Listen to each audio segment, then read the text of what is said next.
got transferred to inpatient hospice yesterday. Upgrades, people. Upgrades. Um, I get to wear actual clothing so long as that's available for them to give me meds. Goes to my chemo port. Um, so they have steady access to give me meds. They're doing a fantastic job of keeping me um, more comfortable. They have much better um, use of meds to for symptom management and comfort. Much more aggressive. Um, Used to be when I was down on the oncology floor, I would ask for meds, and it would take 5 to 10 minutes, sometimes a little longer, to get somebody up here to give me some relief. Now it's under 2 minutes. They're practically standing out the door. It's amazing. Um, One of the other perks, I'm gonna try to flip the camera around. This is the first time that I've had a view where I can see something green. The room is significantly smaller, but every time I've been admitted to the hospital, the view outside is concrete. No grass, no sky, just concrete. And even when I'm home, the only time I really got to see green was when I went to the bathroom, and I was in. It hurts to stand up, so I really wasn't able to see it, but for a few moments, and then when I got to go outside, um, so it's a morale booster to be able to see. Yes, I still see like there's Walgreens and there's a Pizza Hut and traffic, but I can see trees. I can see the sky. It's the little things. Um, but I was kind of sitting here thinking, y'all actually probably have heard of this hospital and don't even know it. Back in August, a content creator, really great guy, uh, passed away in this hospital, Kingbeard. He died of respiratory distress, and that was just a couple of floors below where I am right now.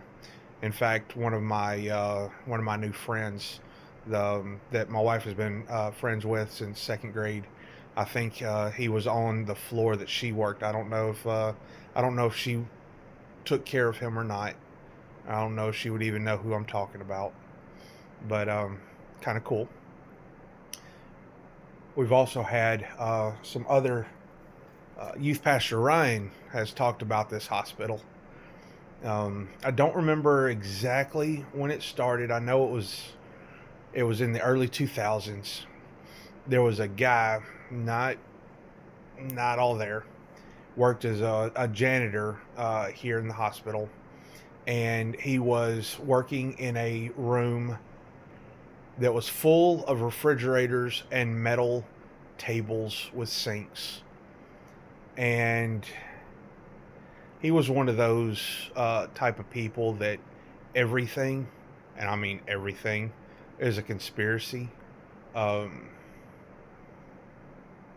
to the point where he went to the police, and he tried to go to the news stations here in town and posted all over the reviews of this hospital that this hospital was storing dead body parts in the refrigerators. He was sent to clean up the morgue and didn't know that you keep bodies cold while they're being processed and all of that. Kind of crazy. But if you fast forward to 2013, he and another guy got in, or were like arch rivals. I mean, we're talking like comic book villain, arch nemesis level, just crazy. Uh, but anyway, my parents owned a business just on the other side of town, and they had some friends of theirs that owned another business that kind of operated in the same thing. My parents sold metal yard art, and these other people, they sold plants. Well, this is also about the same time that Breaking Bad came out, and there was an episode about turning castor seeds into ricin poison. Some of y'all are probably starting to realize the story I'm talking about here.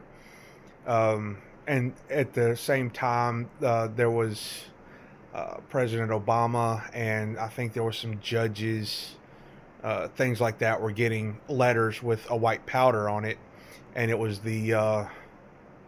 well, whoever did it was not very intelligent, because they just cooked the castor beans and took the white powder and coated the letter with it, thinking they had made ricin, and they didn't, thankfully.